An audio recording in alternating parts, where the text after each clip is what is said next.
Eu já dei o start aqui na gravação, dentro de mais alguns segundos, pronto, você pode dar início aí. Já okay? Vou dar início, considerando que ela iniciou a gravação, eu vou iniciar, ok?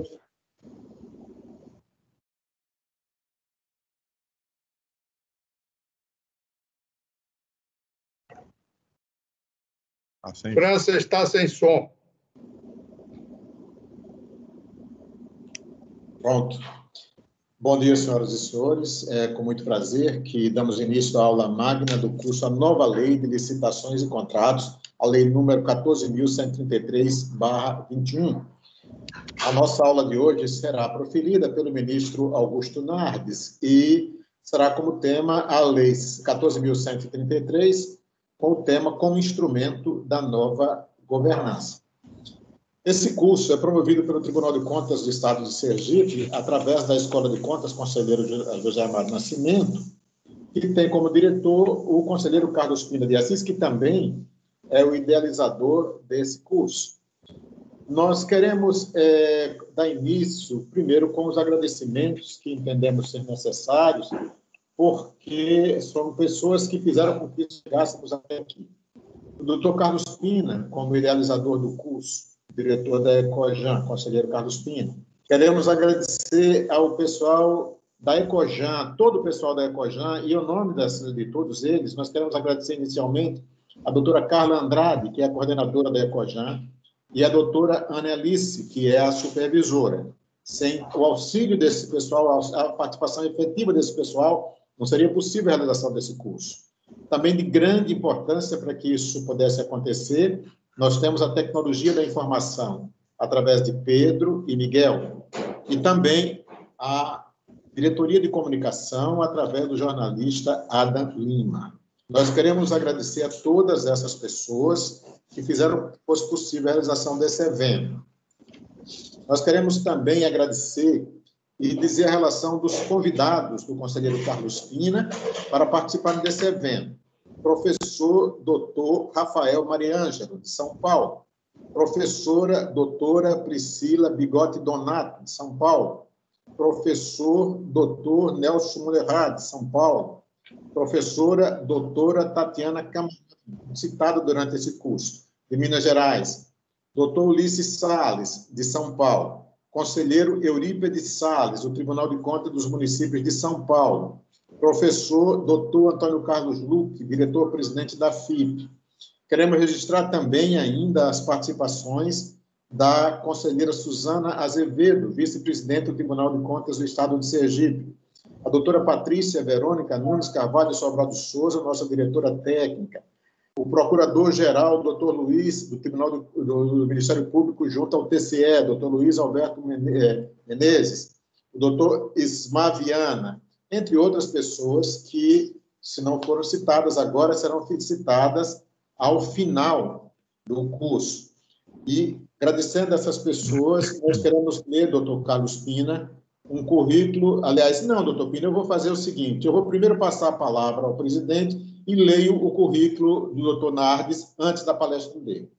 Então, nós passamos de imediato a palavra para o conselheiro Luiz Augusto Carvalho Ribeiro, presidente do Tribunal de Contas, que vai fazer a saudação inicial. Ele também tecer palavras sobre o curso que hoje encerramos com essa aula magna. Conselheiro presidente, a palavra é com o senhor. Bom dia. Inicialmente, excelentíssimo senhor ministro Augusto Nardes, palestrante da manhã de hoje, quero agradecer pela disponibilidade em compartilhar conhecimento com os integrantes do Tribunal de Contas do Estado de Sergipe, possibilitando um olhar mais crítico da Lei número 14.133 de 2021, especialmente no que tange aos aspectos de governança, mirando na busca por ambientes íntegros e confiáveis no terreno das licitações e contratações públicas. Agradeço, de igual modo, à professora Tatiana Camarão, que muito nos honra com a presença neste evento, a todos os participantes do ciclo de palestra, como já foi citado, doutor Rafael Marinângelo, doutora Priscila Donato, doutor Nelson, doutora Tatiana, doutor Ulisses Salles, conselheiro Eurípides Salles e professor Antônio Luque, que hoje se encerra, ao tempo em que parabenizo a Ecojan, mais uma vez, pela iniciativa na realização desse ciclo de debates sobre o alcance, sentido e mudanças operadas pela nova Lei de Licitações e Contratações Públicas.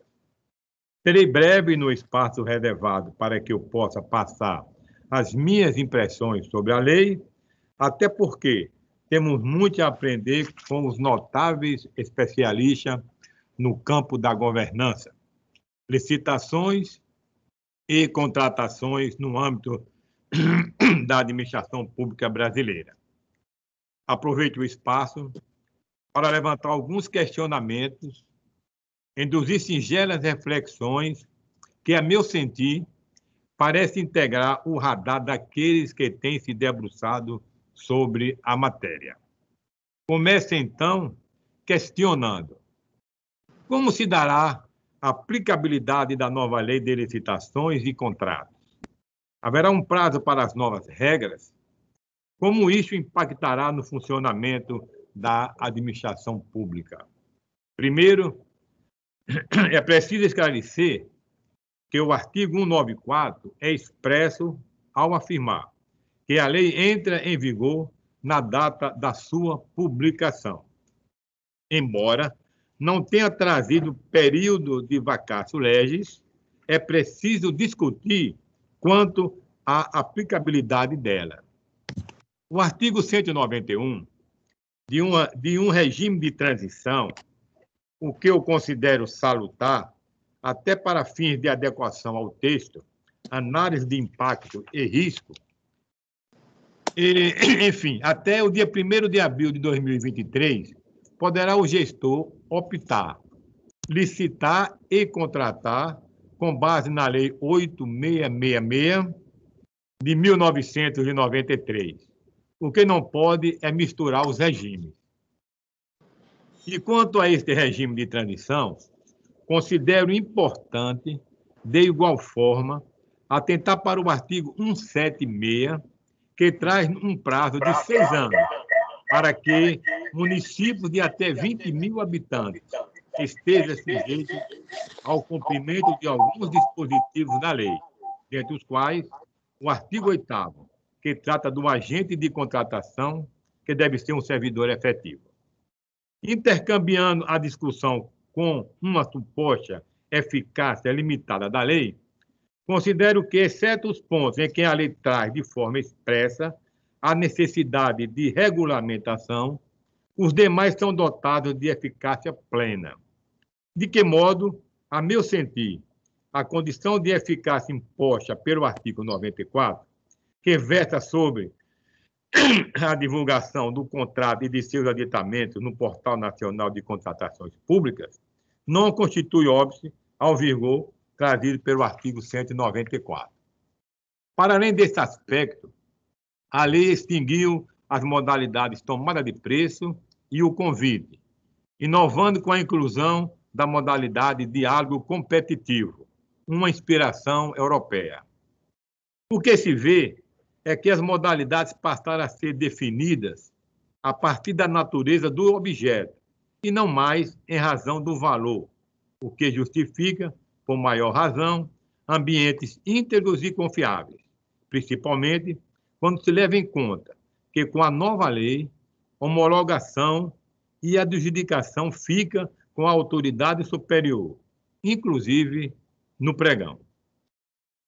Questiono, por outro lado, houve, de fato, uma ruptura no ordenamento jurídico que disciplina as licitações de contratações públicas?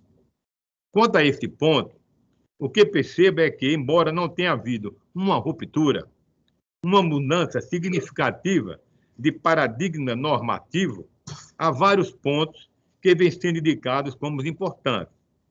Como se trata de uma lei nova, que buscou consolidar normas e incorporar entendimentos sobre a matéria de licitação, unificando em torno dela, por exemplo, a própria lei número 10.520, que instituiu o pregão, a lei 12.462, que instituiu o regime diferenciado de contratações públicas. Isto traduz uma espécie de codificação, o que, na prática, irá facilitar a vida do parecerista, do gestor, do controlador, na medida em que induz uma interpretação sistematizada de institutos que guardam relação direta com o regime de licitações e contratos. O que se vê também é que houve uma positivação de entendimentos consolidados no TCU sobre a matéria de licitações e contratos administrativos, o que também se apresenta, a meu sentir, como um ponto positivo. Isto facilita a transformação do texto normativo em norma, ou seja, isso facilita a vida do intérprete e aplicador à lei na construção de sentido dos artigos nelas contidos. E quanto à governança? Qual a relação com a Lei 14.133? Conforme consta no Plano Estratégico do Tribunal de Contas da União, a boa governança pública tem como propósito conquistar e preservar a confiança da sociedade, por meio de conjunto eficiente de mecanismos, a fim de assegurar que as ações executadas estejam sempre alinhadas ao interesse público. Neste sentido, um ponto alto da lei é a busca por um ambiente íntegro e confiável. A lei não apenas trouxe um arcabouço psicológico capaz de estimular a governança nas contratações, ela definiu quem é o responsável por implementar essa governança. Mas não é só. Para alcançar essa governança, ela impôs que a alta administração do órgão deve implementar processos e estruturas, inclusive de gestão de risco e controles internos. É a literalidade do parágrafo único do artigo 11, exatamente o artigo que trata dos objetivos do processo licitatório. A preocupação do legislador com a governança e combate à corrupção é refletida já no artigo 5º, que traz o arcabouço psicológico, vetor de interpretação de toda a lei, e que traz princípios como segurança jurídica, probidade administrativa, desenvolvimento nacional sustentável e segregação de funções. Ao positivar o princípio da segregação de funções, o legislador reafirma a impossibilidade de se concentrar em torno de um só agente funções distintas, evitando assim fraudes e atos de corrupção no âmbito das licitações e contratações públicas. Não por outra razão, o parágrafo 1º do artigo 7º foi claro ao impor à autoridade máxima do órgão a dar à entidade o dever de observar o princípio da segregação de funções, vetando a designação do mesmo agente público para atuação simultânea em funções mais suscetíveis a risco, tudo com vistas a reduzir a possibilidade de ocultação de erros e de ocorrência de fraudes nas contratações públicas. De igual modo, no capítulo destinado ao controle das contratações, condicionou a apuração de irregularidades ao dever de observância da segregação de funções e individualização de condutas, até para fins do exercício da função cientificadora das irregularidades ao Ministério Público. Ou seja, o que se quer é uma boa e regular contratação, sem prejuízo, é claro, do bom e regular controle dos atos, que deve ser pautado pelo dever de respeito à imparcialidade de quem apura e julga. É exatamente o que trouxe o artigo 171, segundo da lei, ao dispor que o exercício do controle deverá ser pautado por procedimentos objetivos e imparciais e elaboração de relatórios tecnicamente fundamentados, baseados exclusivamente nas evidências obtidas e organizados de acordo com as normas de auditoria do respectivo órgão de controle, de modo a evitar que interesses pessoais e interpretações tendenciosas interfiram na apresentação e no tratamento dos fatos levantados. A preocupação com ambientes íntegros e confiáveis também é refletida na importância que foi dada aos programas de integridade, que passaram a ser considerados para fins de aplicação de penalidade, como critério de desempate entre duas ou mais propostas, artigo 64, e de implementação obrigatória no prazo de 6 meses após a celebração dos contratos nas contratações de obras, serviços e fornecimento de grande vulto, como condição de reabilitação quanto às ações relacionadas à apresentação de declarações falsas durante a licitação ou execução do contrato, ou a prática de infrações previstas no artigo 5º da Lei Anticorrupção, é o artigo 63, parágrafo único. Por fim, do ponto de vista do controle externo, qual será o impacto sobre os tribunais de contas?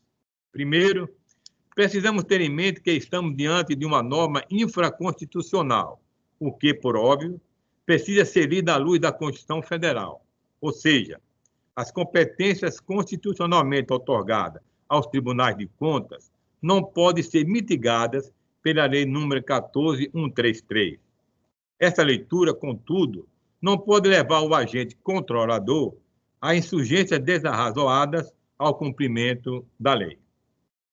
Quanto ao capítulo 3º do título 4º, que trata do controle das contratações, percebe-se que o legislador quis que o controle mirasse em aspectos estruturais, até para que o controle pudesse se alinhar ao espírito da lei, que é pautada pela busca de um ambiente íntegro e confiável que possibilite o alcance dos objetivos do processo licitatório. No artigo 169, por exemplo, o legislador impôs aos integrantes da alta administração o dever não apenas de implementar a gestão de risco, mas o de estruturar controles internos, onde o controle preventivo é ordinariamente exercido, dever que abrange o de regulamentar práticas contínuas e permanentes, não se tratando, pois, de medidas que dependem do livre-arbítrio da alta administração, mas de obrigatoriedade a ser objeto de permanente controle pelos tribunais de contas. Ou seja, cabe aos tribunais de contas cobrar de quem esteja no exercício da função administrativa o cumprimento da lei, até porque a deliberada omissão sujeitará o responsável da alta administração à responsabilização na esfera de controle externo, à responsabilidade na esfera judicial. E quanto a esse ponto, a lei trouxe um novo parâmetro de responsabilização em decorrência dos atos nelas previstos, definindo parâmetros de uma improbidade formal, diferenciando de irregularidade. A título de exemplo, com o advento da lei, a observância da ordem cronológica, que será objeto de um controle mais rigoroso pelos tribunais de contas, é que a lei, em seu artigo 141, textualiza que a administração deverá observar a ordem cronológica para cada fonte diferenciada de recursos, subdividida nas seguintes categorias de contratos: fornecimento de bens, locações, prestação de serviços e realização de obras. O parágrafo 1º do aludido artigo preconiza que a ordem cronológica referida no caput poderá ser alterada mediante prévia justificativa da autoridade competente e posterior comunicação ao órgão de controle interno da administração e ao Tribunal de Contas competente. Em quais situações será possível essa alteração devidamente justificada?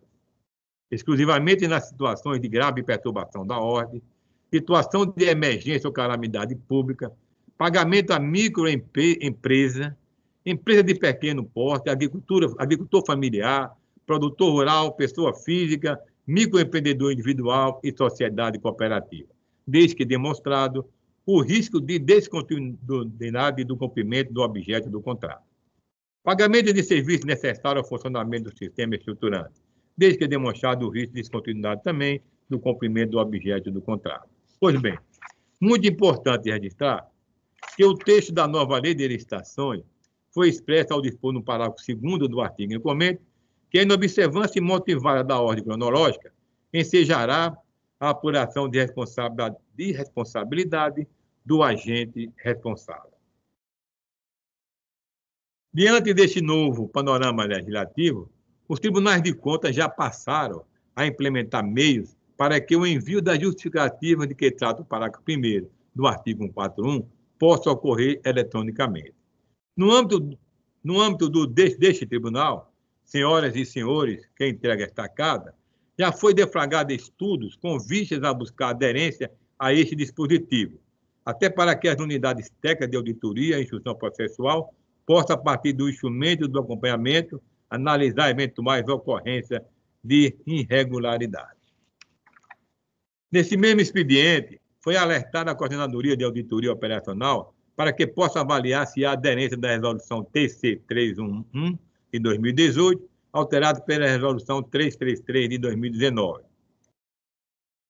Enfim, prezado e prezadas palestrantes, debatedoras e participantes deste evento, o que se constata é que a promoção de um ambiente íntegro e confiável, o que objetiva alcançar a nova lei de licitações, se alinha à busca pela proteção da confiança dos cidadãos nas instituições, vertente do princípio da segurança jurídica, também contemplado no parágrafo 1º do artigo 169, incerto no capítulo destinado ao controle das contratações, do que resulta possível concluir que a governança nas contratações públicas deve, por maior razão, ser objeto de auditorias realizadas pelos tribunais de contas do Brasil.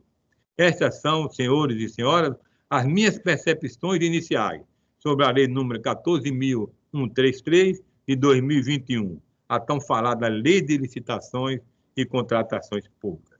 Muito obrigado e um profícuo evento a todos e a todas. Muito obrigado.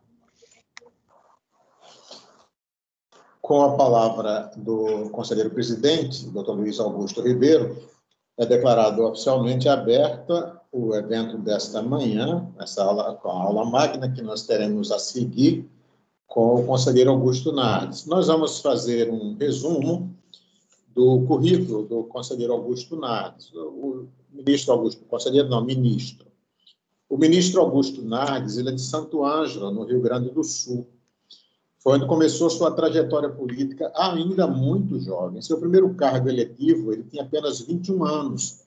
Foi vereador de 1973 a 1977.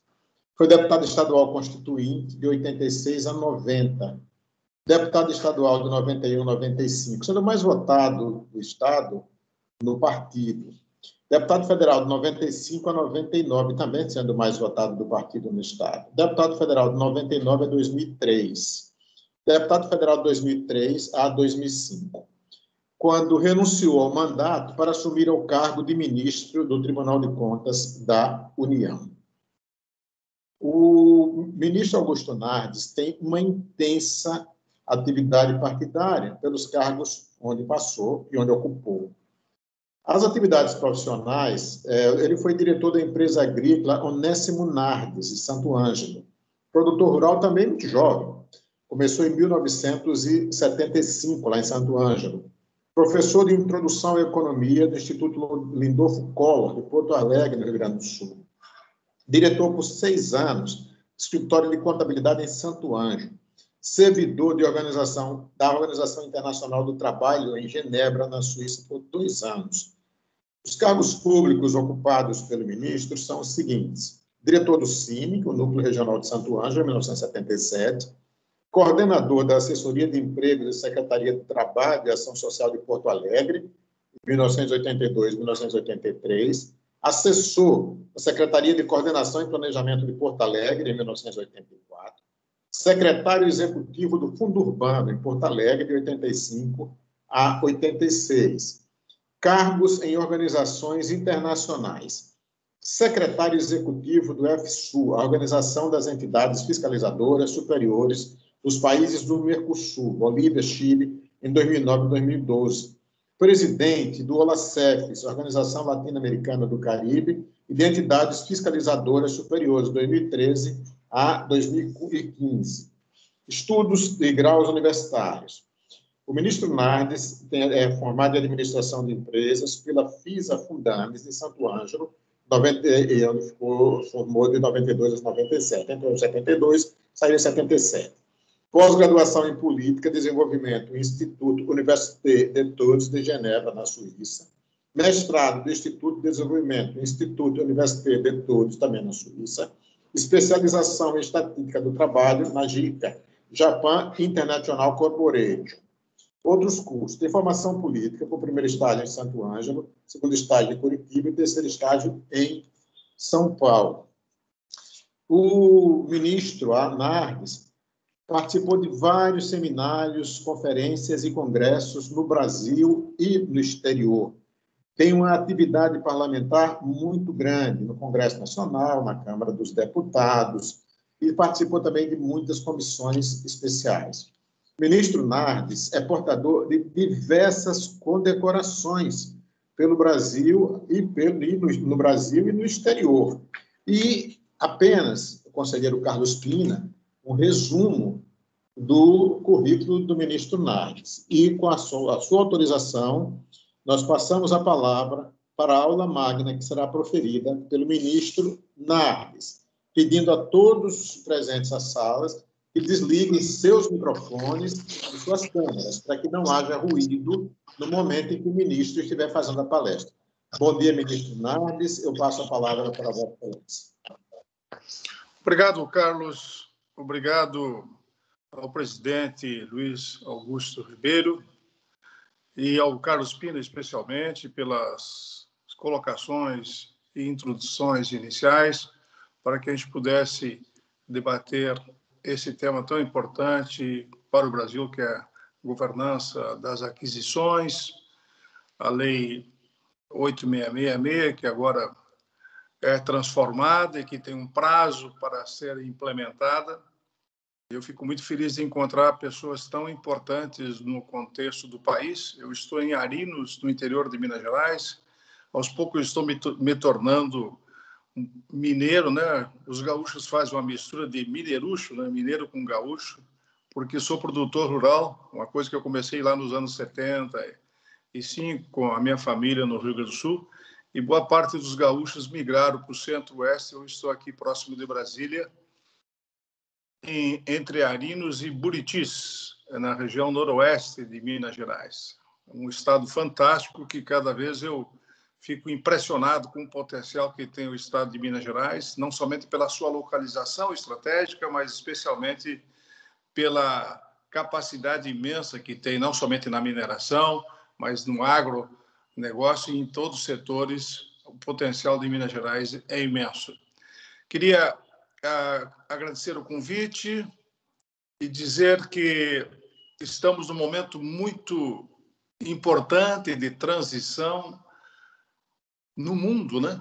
Quem diria que a pandemia nos proporcionaria esse contato telepresencial com muitas pessoas de todo o Brasil, sem necessidade de pegar um avião. A gente hoje tem um novo normal que passa a ser uma modificação, não somente aqui, mas no planeta todo.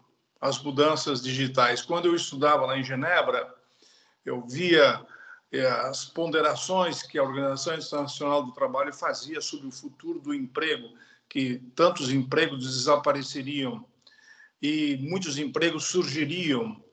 E eu sempre muito preocupado com esse tema social, porque o emprego é o que dá dignidade para o cidadão, é o que dá condições dele trabalhar e ser respeitado e poder alimentar a sua família. Pior que o desemprego é a guerra, e a guerra social hoje é imensa pela falta de empregos no Brasil e no planeta. É uma situação mundial que estamos vivendo. Então, o desafio é imenso. E o desafio é imenso também, meu caro Pina e Luiz Augusto Ribeiro e todos que estão participando, no sentido de, quanto aos servidores, né? Quantos servidores temos no Brasil e como iremos tratar os servidores daqui para frente, né? Eu estou para relatar agora teletrabalho. Como é que vai ficar essa questão do teletrabalho, do home office, né?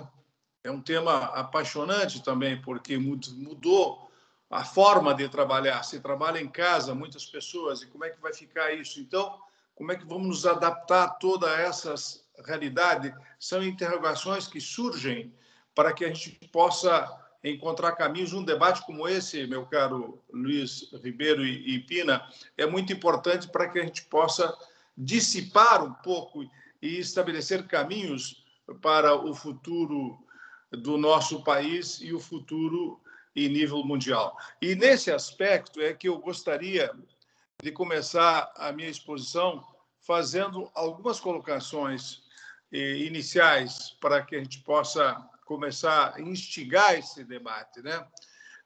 Quanto, por exemplo, em relação ao futuro, quantos servidores nós temos hoje? Somando entre informais e terceirizados e formais, a União tem 2 milhões de funcionários federais, os estados 4 milhões, os municípios em torno de 7 milhões. Só aí nós já chegamos próximo de 15 milhões de funcionários públicos. Então, como é que vamos encarar essa nova realidade, especialmente com o que aconteceu com a pandemia e com todos os impactos dela para o Brasil e para a humanidade? Por isso que a tese da governança cada vez se fortalece mais, ou seja, a avaliação de risco, nós tínhamos que ter um fortalecimento maior da avaliação de risco para enfrentar uma pandemia. Recentemente, no Judiciário do Rio Grande do Sul, houve, de certa forma, um vírus que paralisou o Judiciário gaúcho. E por isso que, recentemente, numa conversa que eu tive lá em Minas Gerais com o presidente... Aliás, lá não, aqui em Minas Gerais, porque o estado é tão grande que eu estou a 600 quilômetros da capital, para discutir o futuro do judiciário, juntamente com o Gilson, e a Tatiana foi muito importante nessa articulação. E aí, já queria informar, Tatiana, depois disso já conversei com o presidente Supremo e se fortaleceu a ideia de nós fazer um grande evento em outubro para discutir esse tema da governança judicial, para onde que nós vamos em relação ao judiciário. E ele aceitou, já me reuni com a equipe do Conselho Nacional de Justiça para nós direcionar uma política da melhoria da governança judicial no país todo, baseado numa experiência que está sendo implantado em Minas Gerais em relação à questão da integridade e compliance. E outros aspectos importantes que Minas Gerais começa a avançar e que certamente vai ser uma modelagem para o Brasil. Então, para onde vamos, né? Como vamos enfrentar? Aí eu começo a expor alguns slides para que vocês possam acompanhar o meu raciocínio e a gente possa chegar na discussão dos pontos que o presidente Ribeiro já implantou no início da sua exposição. Eu coloco, por exemplo, um slide agora em relação à questão da saúde, né? Bom, para onde caminhamos em relação à saúde? Isso é uma questão importante de todas as organizações que nós estamos falando, não somente em relação à saúde, mas também em relação a todos os caminhos que teremos pela frente, como há pouco eu coloquei, do que nós estamos falando em relação ao planeta, em relação aos desafios, e de como é que a humanidade vai caminhar para fazer esses enfrentamentos, não somente em relação à saúde, mas em relação também a outros aspectos importantes. Então, eu gostaria de colocar para os senhores de toda a situação que vamos enfrentar e que nós temos que encontrar, através dessa organização da governança, essa coordenação, essa sincronização nos estados brasileiros. Então, pensando nisso, em 2014, eu fiz um levantamento através do IGG, um Indicador Geral de Governança, para que a gente pudesse mostrar ao Brasil quais são as nossas deficiências em relação aos vários setores que nós temos, na escola, na saúde, na educação e também em outros campos que são importantes a gente destacar.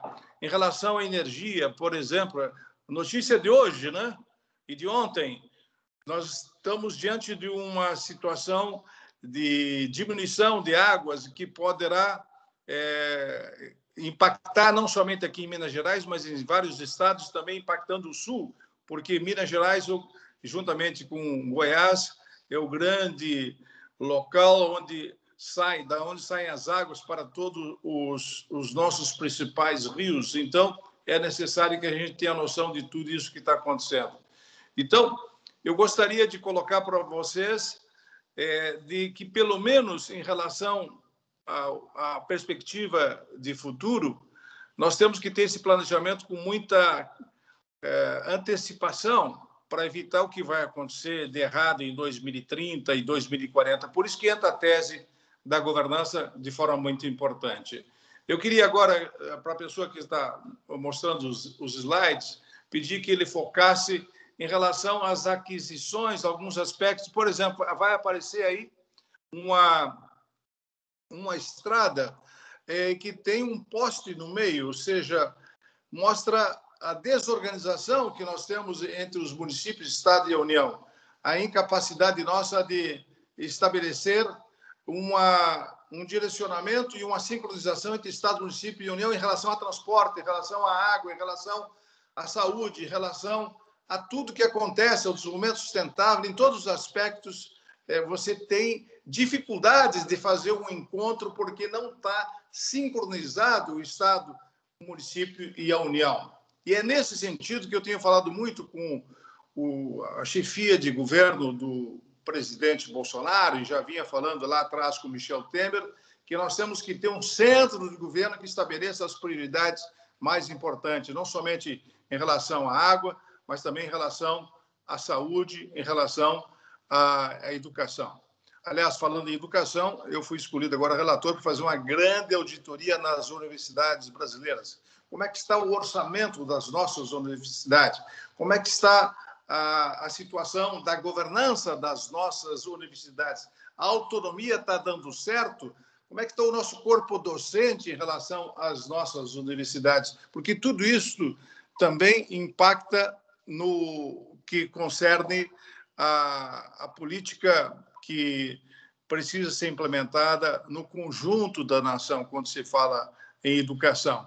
E aí vou mostrar mais à frente, tá? Tem um slide que mostra as mochilas compradas para as crianças fora da realidade. Se pudesse mostrar aí o slide que aparece as crianças, a mochila que se leva das crianças na escola é maior praticamente que as crianças, ou seja, falta uma boa governança nas aquisições.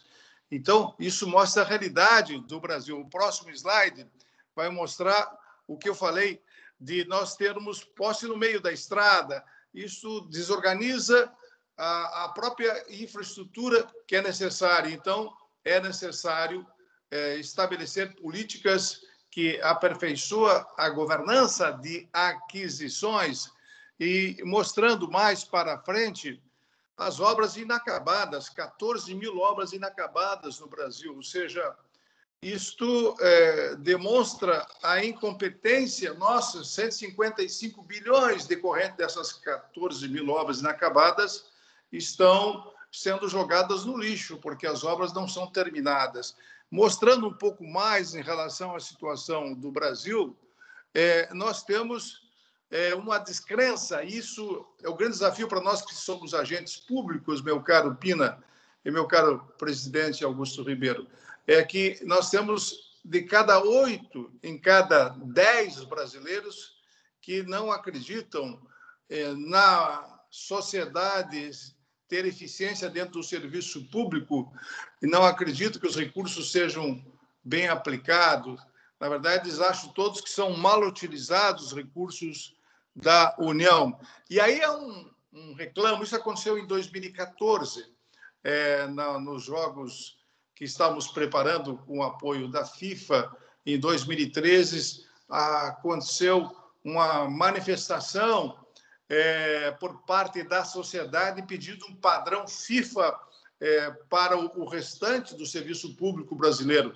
E lá nós construímos nossos estádios e muitos deles ficaram simplesmente sem uma utilização adequada.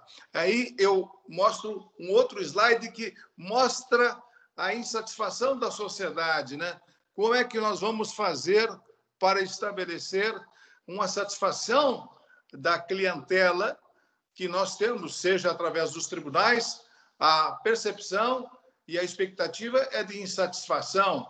A percepção e a expectativa é igual, satisfação e percepção e expectativa, se estiver bem organizada, é um encantamento que a gente pode estabelecer para o conjunto da sociedade. Preocupado com isso, em 2013, eu comecei junto com a Tricom, aí o Pina e outros integrantes dos conselheiros de tribunais de contas do Brasil nos ajudaram para a gente fazer um índice geral de governança da nação. Aí vimos que, infelizmente, como você olhasse um semáforo, aí está uma representação como fosse um semáforo, que apenas 13%, 14% dos municípios têm uma boa governança, o restante, 86%, está entre vermelho e amarelo, mostra as desigualdades da governança. A União tem um índice um pouquinho melhor em termos de aprimoramento, 26%.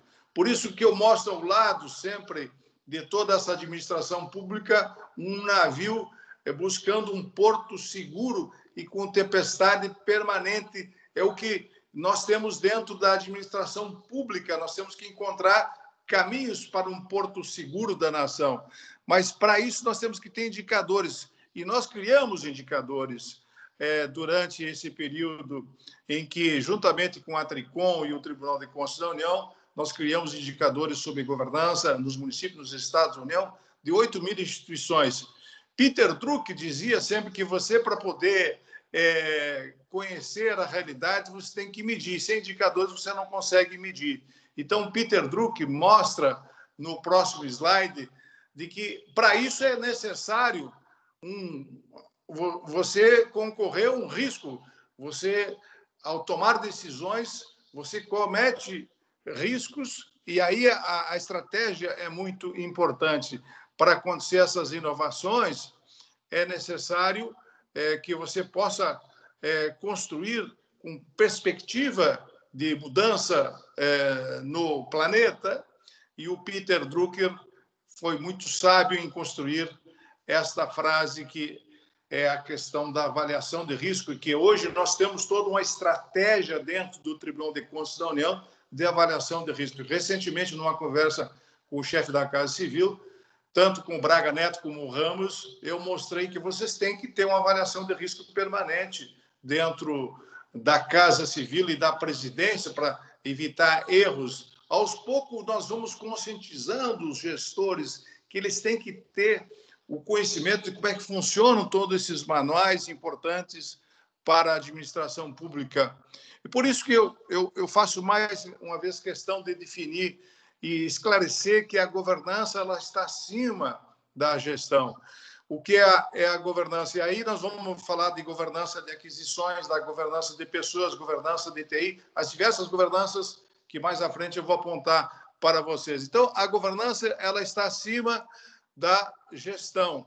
É necessário que se tenha consciência que a gestão é baseado nesse direcionamento que o líder estabelece. Por isso que tem que fazer essa conexão da liderança com a governança, que quando você direciona, tem que ter essa sincronização no conjunto do Estado brasileiro, não somente no município, na União, mas também em todas as instituições públicas brasileiras. Nós criamos, então, um índice geral de governança. Hoje nós temos 420 instituições, meu caro Pina e presidente Luiz Augusto, que nós acompanhamos como é que está a governança de TI, como é que está a governança de aquisições, como é que está a governança de pessoas, como é que estão trabalhando com esses indicadores para a gente poder estabelecer. E um dos aspectos mais importantes que nós temos que hoje trabalhar é a questão do conflito de agência, o conflito entre o interesse do agente e o conjunto da sociedade, do principal. Aí, no próximo slide, eu mostro para vocês o que nós estabelecemos em relação a isso. Eu vejo que tudo isso leva a essa evolução que estamos vivendo hoje, que mostra a diferença por parte de diversos agentes públicos na questão da pandemia. Ficou claro isso, de que existe uma governança maior na União, uma governança menor nos estados e nos municípios. Então, como você estabelecer uma melhoria do conflito, né? Então, as pessoas têm que entender o que é governança, o que é gestão, para poder compreender as decisões que precisam ser tomadas. Mas, para isso acontecer, tem que haver uma palavra que eu estou buscando. O gestor tem que cair a ficha. Uma linguagem bem popular, cair a ficha, que se ele não organizar antes, ele vai cometer equívocos. Por isso que nós fizemos esse ano já uma cartilha de governança para os prefeitos. E essa cartilha foi feita junto com a Rede Governança Brasil, para que ele possa diferenciar o que é as várias governanças que existem na administração pública. Ou seja, a governança corporativa foi a base de tudo que nós estabelecemos para implantar no TCU a governança pública. Eu fiz um acordo de cooperação em 2013, 14, fui a Paris e assinamos um acordo com a OCDE, que é a instituição mais avançada, para que vocês pudessem ter noção de todo esse trabalho que foi feito. Nós estabelecemos troca de boas práticas com 11 países para entender as diversas governações, as diversas governanças, a governança corporativa, a governança da DTI, a governança de pessoas, a governança global, de como é que está o mundo hoje. Esse é um tema fantástico, para onde está se encaminhando o mundo, as influências mundiais. A gente entender que boa parte do planeta hoje é conduzido por 4 grandes fundos que direcionam os investimentos conforme os seus interesses. Direcionaram para a China e a China se transformou numa potência em pouco tempo. Retiraram os recursos do Brasil e implantaram em outros continentes para poder aproveitar a mão de obra mais barata da China. E agora, para onde que caminha o planeta? Com a governança global. Esse é um tema que a gente podia somente debater sobre isso nesse momento, mas é claro que eu estou aqui para falar de governança de aquisições, não vou falar de governança global, mas isso instiga um debate para o futuro da nação. Então, a governança de aquisições, ela é importante para estabelecer um caminho técnico para os tribunais de contas. Eu fui relator dessa matéria, da governança de aquisições, um conjunto de diretrizes estruturadas que são necessárias, que visam dar uma segurança na tomada de decisões por parte dos gestores em cada município, em cada estado, em cada comunidade, mas também nas grandes instituições como as estatais e especialmente a Petrobras, que não tinha uma boa governança de aquisições. Eu tive a oportunidade de estar lá e conversar com a ex-presidente da Petrobras, e agora já melhorou muito. A Petrobras está implantando a governança. Outro aspecto importante é entender todo o processo que visa assegurar essa questão da governança nas aquisições, conforme a criticidade das aquisições, para dar condições de se estabelecer um trabalho de resultado para a sociedade, porque a sociedade quer resultado de tudo aquilo que se apresenta. Então, eu tenho um slide que eu mostro mais à frente, da governança das aquisições, da necessidade de ter a estratégia, de ter a liderança, de ter o controle e de ter todos os agrupamentos implantado para estabelecer uma boa decisão no controle da gestão. Esse é um dos acordos que eu relatei, que certamente foi citado pelo presidente, que pude direcionar uma melhoria da governança das aquisições no Brasil.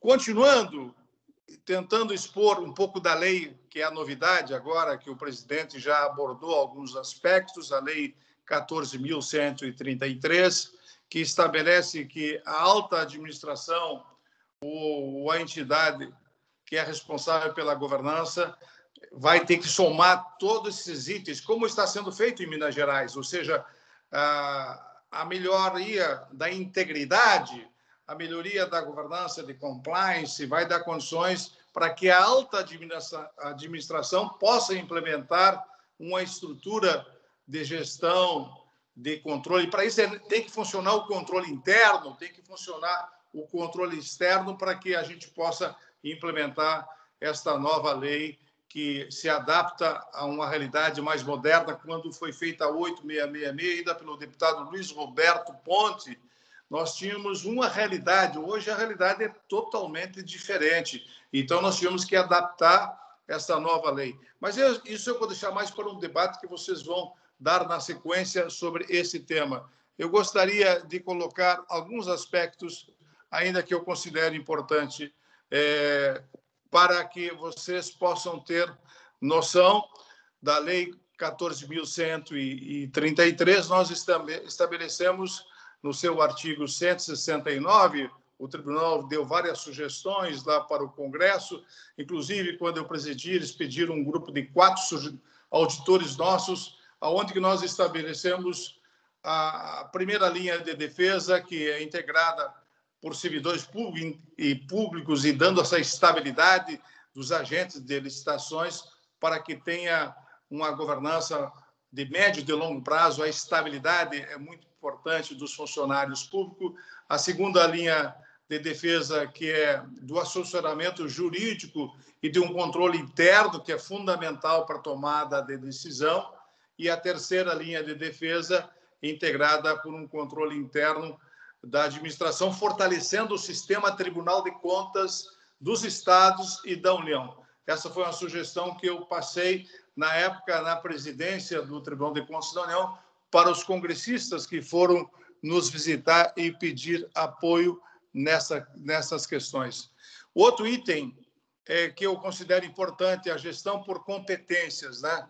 Caberá à autoridade máxima estabelecer esta organização que promova a gestão por competências para designar os agentes públicos para o desempenho das funções. É um dos aspectos importantes para dar essa estabilidade e também estabelecer a transparência necessária na questão das aquisições. Outros aspectos que eu vou salientar rapidamente, porque eu sei que vocês vão fazer um debate, é o Acordo 2113, que eu tive a oportunidade de ser relator, onde que nós estabelecemos uma série de correlação. E quando o Pina me ligou, o conselheiro Pina, ele disse: Nardes, eu quero que você mostre a correlação com a governança.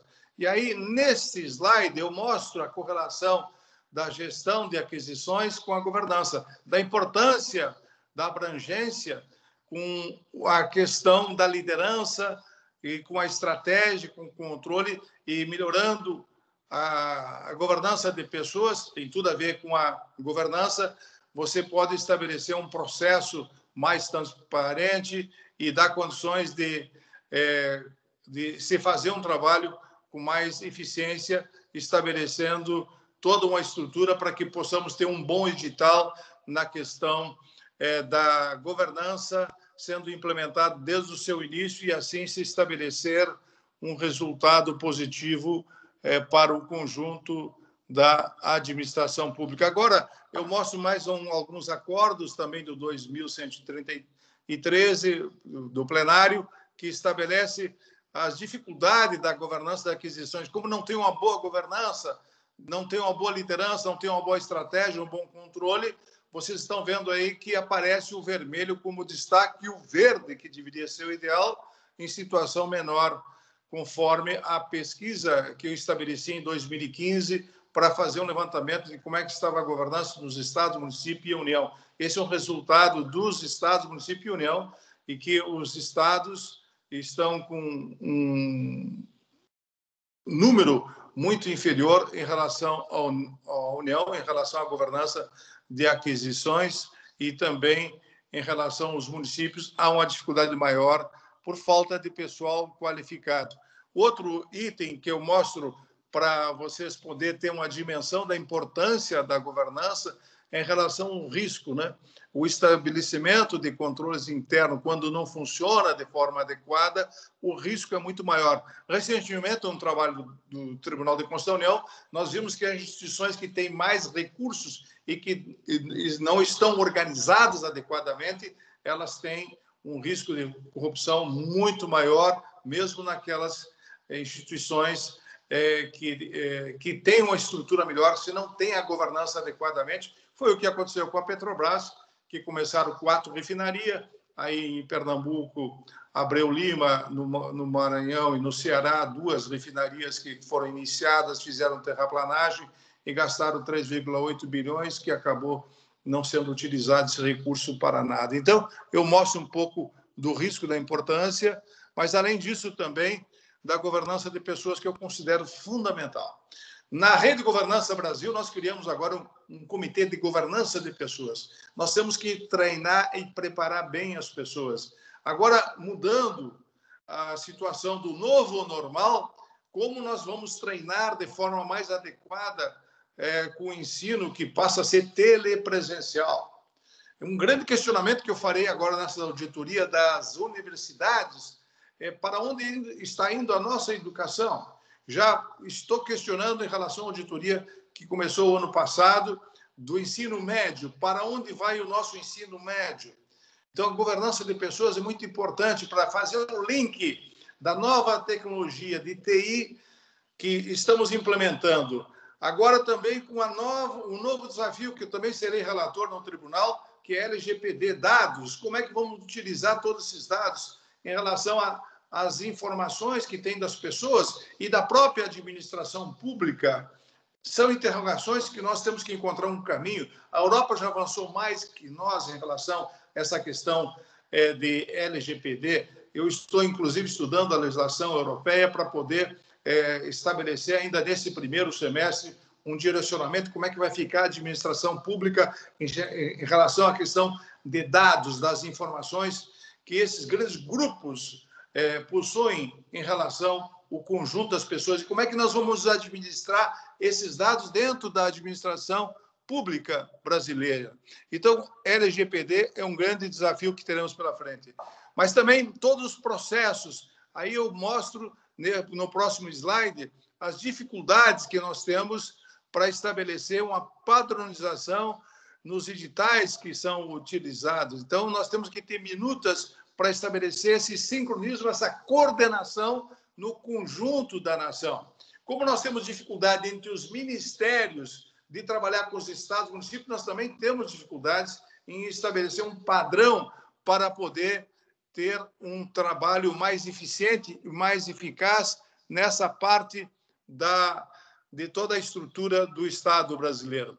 E, além disso, tem todo um procedimento que são iniciados por documentações que precisam estar explicitados na necessidade de aquisições, todos os processos. Aí eu mostro nesse slide também um grande desafio para que a gente possa implementar esses processos dentro da área da administração pública. Eu poderia ficar aqui expondo vários aspectos importantes da necessidade dessa coordenação, dessa sincronização em relação a termo de referência, em relação aos participantes de todo o processo da organização, que vai fazer esse trabalho de formalização e de planejamento das aquisições. Por isso que nós já temos dentro do tribunal uma expertise muito apurada de toda essa estrutura através dos indicadores que nós criamos. Nós implantamos no TCU a especialização como uma forma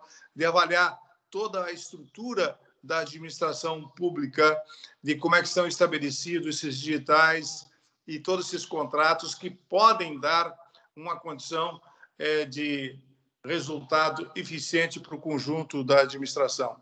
Além disso, também, aí eu mostro um slide mais do digital, de como é que se está se estabelecendo, como é que se especifica as características relativas a toda a estrutura que são necessárias para poder melhorar o conjunto da administração pública em relação ao edital. Dando sequência, já indo para o encerramento, a gestão de contratos, outro aspecto importante que a gente está buscando padronizar para que a gente possa estabelecer agora com a nova lei uma estrutura para a administração pública brasileira, especialmente tendo a representação do conjunto de setores dentro da organização, para que possamos ter essa transparência maior, para que possa todo mundo participar da fiscalização dos contratos. São alguns aspectos que eu estou trazendo de interrogações que eu gostaria de mostrar para os senhores, especialmente aí para o Tribunal de Contas de Sergipe e para toda a comunidade brasileira que está participando desse debate. Indo para a minha exposição já final, meu caro presidente Ribeiro e Carlos Pina, que estão aí na liderança, junto com o Carlos, que é o cerimonial, eu gostaria de trazer algumas novidades para vocês da articulação nossa que estamos estabelecendo, juntamente com pessoas fantásticas na nossa Rede Governança Brasil, que criamos, que hoje se aproxima de 500 pessoas, de voluntários que trabalham para o aperfeiçoamento da administração pública brasileira. Nós criamos vários comitês de voluntários, nós estamos hoje com mais de 30 comitês criados, já temos em torno de 20 comitês funcionando para discutir temas centrais da nação. Então, além do trabalho do Tribunal de Contas da União, que temos hoje 25 secretarias especializadas que auditam a nação, nós temos um grupo de brasileiros voluntários que começaram a pensar a nação para o futuro, para 2030, 2040, nós montar projeto de Estado, montar projeto de nação, porque uma administração de 4 anos passa muito rápido.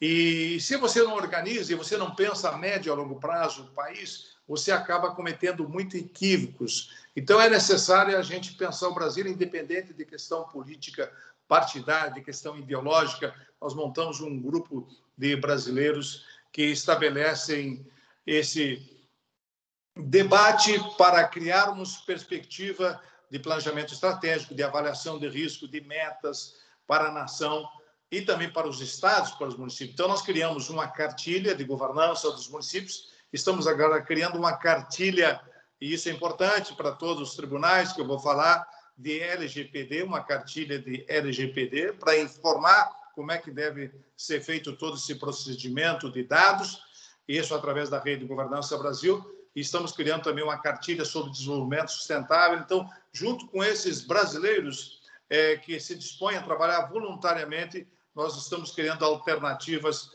para o futuro do Brasil, para estabelecer metas e a gente ter projeto de nação, projeto de Estado e não de um governo. E isso serve para centro, para esquerda, para direita, ou seja, a gente tem que dar um encaminhamento para termos um horizonte em termos de Brasil na administração pública brasileira, que é responsável por boa parte de todo o desenvolvimento do país, porque o Brasil ainda é muito dependente do Estado. Então, o Estado tem que se organizar. E, por isso, melhorar a governança do Estado significa melhorar a competitividade da nação. Se você não melhora e não pensa no país a médio e a longo prazo, você não transforma o país. Então, é nesse aspecto, estimado Rafael, que estou vendo aqui na minha frente, e outros integrantes, o ISMAR, que é do nosso tribunal, que a gente está fazendo essa transformação através da Rede Governança Brasil e também do Tribunal de Contas da União, que hoje, liderado pela presidente Ana Reis, está fazendo um trabalho de TCU mais cidades. Nós estamos integrando o tribunal cada vez mais com o conjunto do país.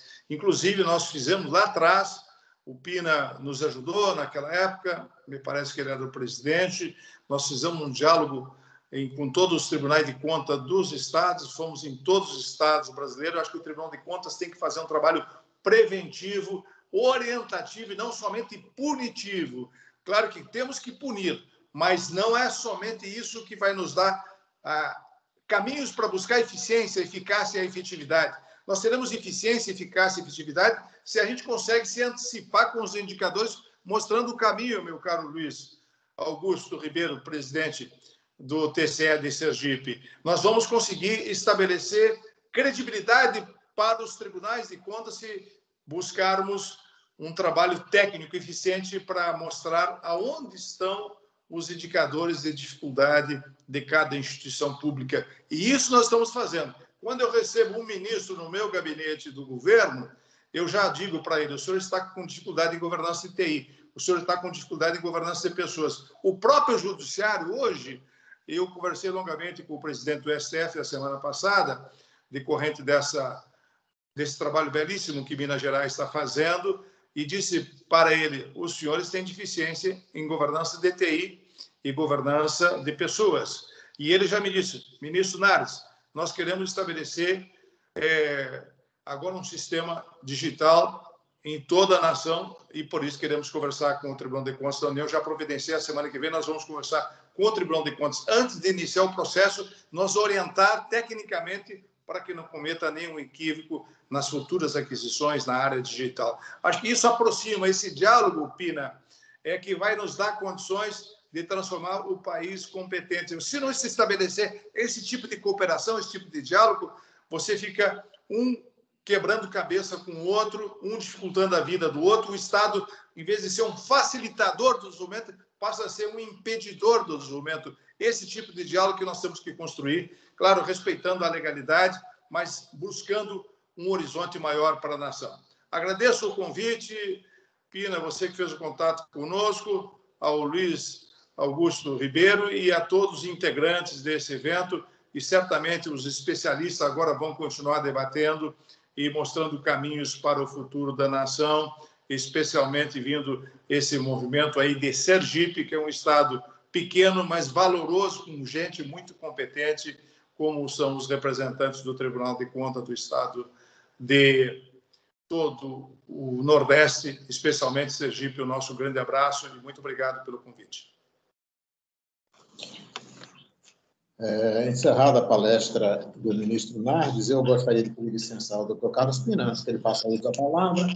Primeiro, ministro, para agradecer ao senhor pela citação, no meu momento, eu que tive a honra de entrevistá-lo, quando o senhor esteve aqui, uma entrevista para o Bom Dia Sergipe, na época estava na TV Sergipe, de uma grande repercussão. Eu agradeço ao senhor pela citação. Eu queria também, antes de convidar o conselheiro Carlos Pina, agradecer a presença do conselheiro substituto, as presenças do conselheiro substituto Rafael Fonseca, doutor João Augusto Bandeira de Mello, do Ministério Público junto ao TCE, do conselheiro Flávio Conceição, da conselheira Suzana Maria Azevedo, vice-presidente do Tribunal de Contas, doutor Luiz Augusto Carvalho Ribeiro, presidente do Tribunal de Contas do Estado de Sergipe, que nos presenteou abrindo esse evento, e também, em nome do doutor Pina, agradecer aos convidados, professor doutor Rafael Mariângelo, de São Paulo, professora doutora Priscila Bigotti Donato, também de São Paulo, professor doutor Winan de Monerrat, de São Paulo, professora doutora Tatiana Camarão. Doutora Tatiana, a senhora foi citada várias vezes durante esse evento, o doutor Ulisses Salles, de São Paulo, o conselheiro Eurípides Salles, do Tribunal de Contas do Município de São Paulo, professor Carlos Antônio Luque, a doutora Patrícia Sobral de Souza, diretora do Tribunal de Contas do Estado de Sergipe. E agora, com esses agradecimentos, eu tenho a honra de passar a palavra ao conselheiro diretor da Escola de Contas, conselheiro Carlos Pina de Assis, que idealizou esse evento que está se encerrando hoje. Conselheiro Carlos Pina, eu passo a palavra para o senhor. Muito obrigado, jornalista Carlos França, que é o nosso mestre de cerimônias nesta aula de hoje, aula magna, que foi introduzida pelo presidente Luiz Augusto Ribeiro e magnificamente ministrada pelo ministro João Augusto Ribeiro Nardes, que lançou aqui, em 2018, este livro, que eu trago muito próximo de mim sempre, porque tem uma gentilíssima, afetuosíssima, uma dedicatória que eu tenho que guardar no meu coração, mas que não posso perder de vista, porque isso me melhora muito a autoestima sempre que eu tenho esse livro em mão. Da governança à esperança é uma lição que o ministro Augusto Nardes nos brindou de algum tempo. Nós estávamos numa fase desesperançada, não tão angustiante quanto a dessa pandemia, mas numa fase de grande desesperança, quando o ministro nos deu este alento de trazer uma palavra da governança que começa na vida pessoal, na família, nas nossas comunidades e que se estende até a atividade pública, que nos cabe monitorar como integrante dos tribunais de contas e como operadores do direito, de um modo geral. Eu quero fazer apenas um breve encerramento desta atividade acadêmica, todavia sublinhando 3 coisas. Em primeiro lugar, ninguém, ministro Nardes, caríssimas convidadas e caríssimos convidados, meus caros alunos que estão aqui em número tão expressivo, são todos técnicos do Tribunal de Contas. O público-alvo dessa atividade foi exatamente os técnicos do Tribunal de Contas que se sentiam motivados para cuidar desta lei nova e preparar-se para a aplicação dela nas nossas atividades diárias no tribunal. Eu quero significar que esta atividade foi absolutamente pioneira no Brasil. Nós tivemos cursos de pequena duração, ainda hoje tivemos artigos publicados sobre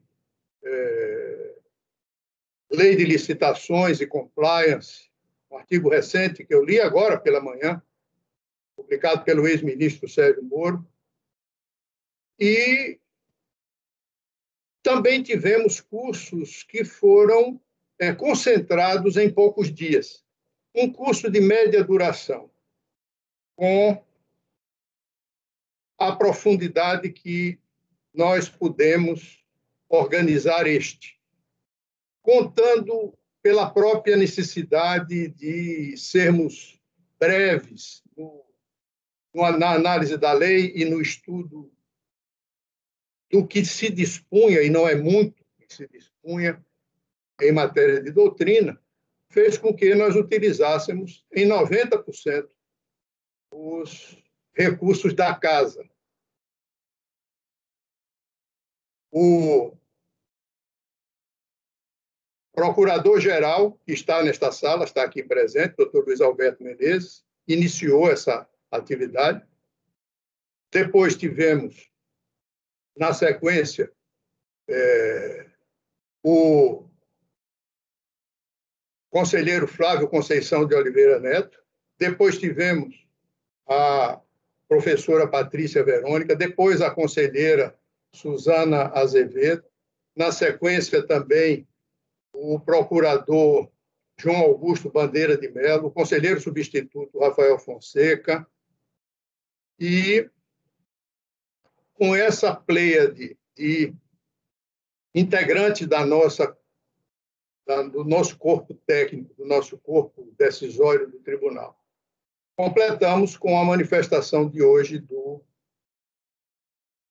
presidente Luiz Augusto Carvalho Ribeiro.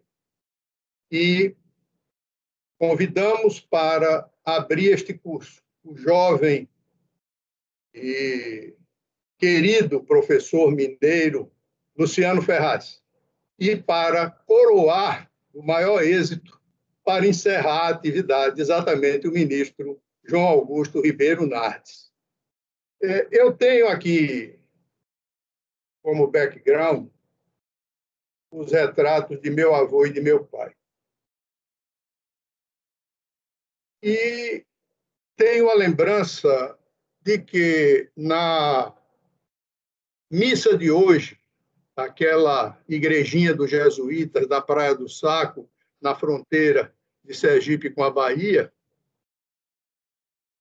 a menção do Eclesiastes diz que nós devemos prestar atenção naqueles que nos ajudaram vivendo bem o passado. Os nossos antecessores, os nossos predecessores, são todos faróis que nos orientam na nossa caminhada. Esta matéria do Eclesiastes vai ser tratada também no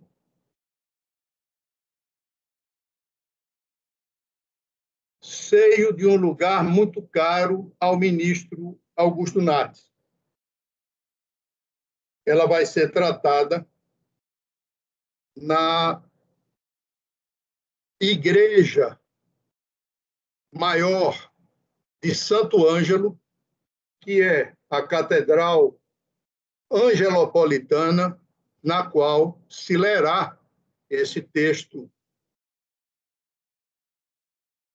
que homenageia os homens e as mulheres importantes na história de cada um de nós e que é parte do Eclesiastes e é parte da liturgia da palavra no dia de hoje. Convidar o ministro Nardes foi uma consequência natural da sua especialização, da sua dedicação, mas é também uma homenagem àquele que honra muito a todos nós em sendo brasileiro.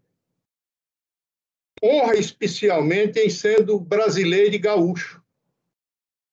E honra muito mais, porque é brasileiro, é gaúcho, mas tem, ademais, o privilégio de ser missioneiro.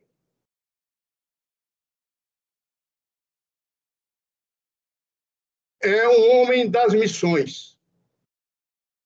Missões que desempenha muito bem, como desempenhou aqui agora. Missões que me fizeram reler esta joia da história brasileira, que é a homenagem ao nosso grande herói missioneiro, Sepete Araju, que, chefiando os 7 povos, um pouco mais de 30 mil guaranis, afrontou as 2 nações mais poderosas do mundo no século XVII, que eram exatamente Portugal e Espanha.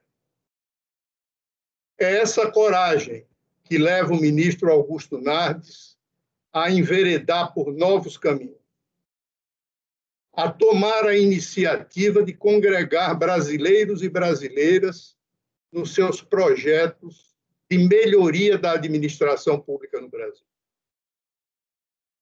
que fez com que nós insistíssemos em que ele estivesse aqui conosco para fazer o que fez nesta brilhante aula com a qual encerramos o nosso curso sobre licitações públicas, que, repito, foi e está sendo pioneiro na sua extensão e profundidade em todo o Brasil.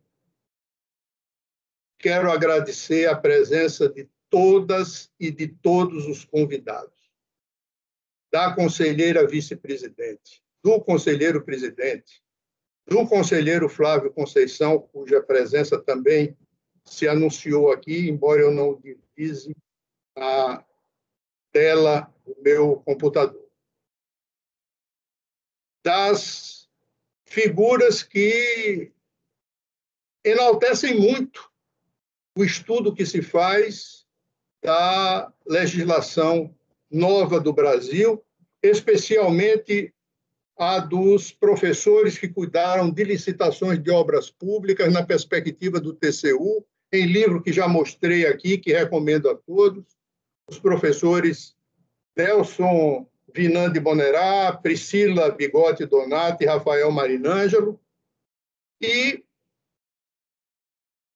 como se não bastasse, o destaque que já fiz em aula que proferi modestamente no início desse curso, da valorização que se dá nesta lei.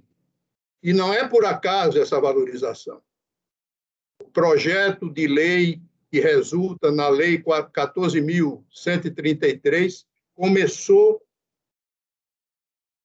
a andar no Congresso Nacional, quando era presidente do Tribunal de Contas da União, o nosso professor de hoje, ministro João Augusto Ribeiro Nardes, em 2013. O que quero assinalar, sobretudo, senhor ministro, é o agradecimento que o Brasil lhe deve. Dizer que estamos aqui para atender ao seu comando, levarmos ao conhecimento do Brasil a vantagem que tem na modernização do sistema de licitações públicas, de compras públicas, de contratos públicos no Brasil.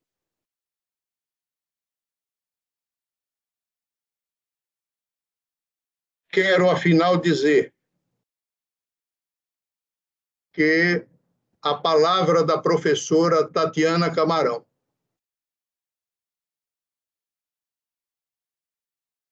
nos dizendo e nos ensinando que a alma da nova lei de licitações é a governança, recebeu agora este acréscimo formidável do conhecimento, do prestígio e da determinação missioneira do ministro Augusto Nardes. É bom que isso tenha sido feito em Sergipe. É bom que nós tenhamos reunido uma parcela significativa do Brasil, mas que estejamos em Sergipe hoje para indicar para o Brasil não apenas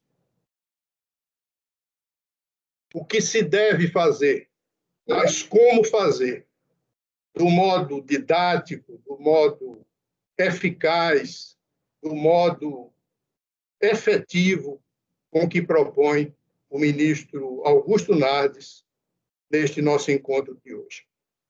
Eu estou muito feliz com a conclusão desse curso. Quero anunciar aos nossos alunos, que diviso aqui, que já passa o número dos 60, que teremos continuação desses debates, provavelmente congregando novamente a prata da casa e convidados tão ilustres que nos honram hoje com suas presenças na nossa sala virtual. Ao ministro Augusto Nardes, eu pretendo garantir, dentro em breve, um auditório maior. Ele que está habituado ao auditório Pereira Lira, onde já fui homenageado e onde o Tribunal de Contas da União reúne as excelências de todo o país. Está habituado também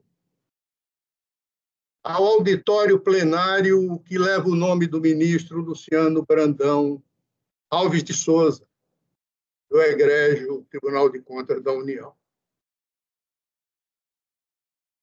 Por sua vocação para a missão, ele participa deste reduzido número de alunos que tem hoje aqui na nossa sala virtual. E eu que fui aluno do ministro Pereira Lira, que dá nome ao grande auditório. Amigo pessoal e discípulo de Luciano Brandão, que é o ministro que dá nome ao plenário do TCU.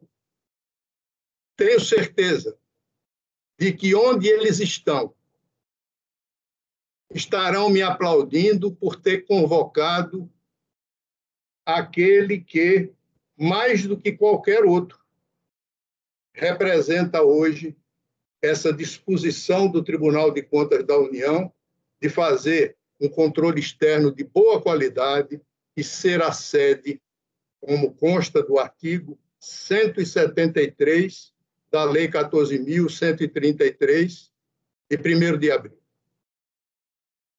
Ser a sede do ensino, do debate, da instrução para todos os componentes dos tribunais brasileiros e para todos os jurisdicionados que trabalharem com licitação e com contratos públicos. É isso que estamos fazendo aqui.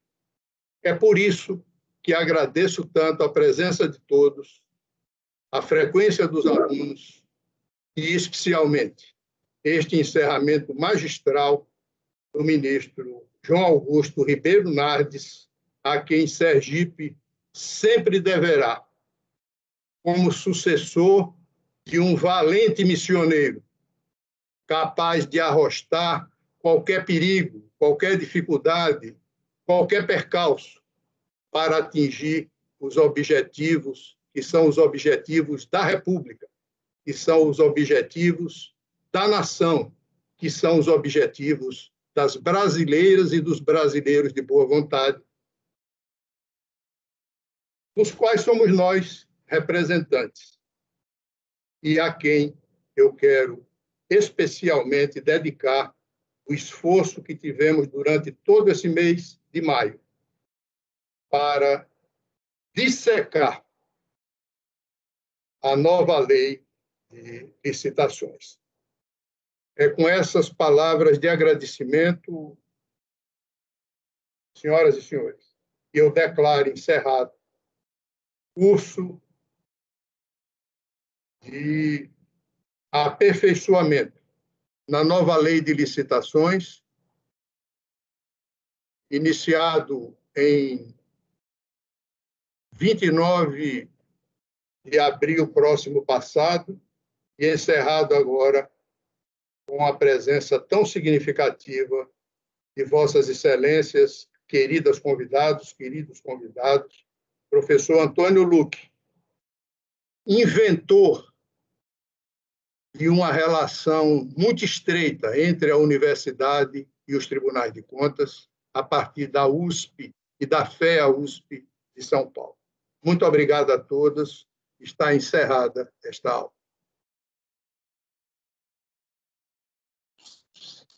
Bom, com a palavra do ministro Carlos Castro, está encerrado. E apenas avisar a todos que os certificados serão disponíveis no sistema na segunda-feira e que será enviado um formulário de avaliação do curso, isso apenas para os alunos, claro, de avaliação do curso por internet.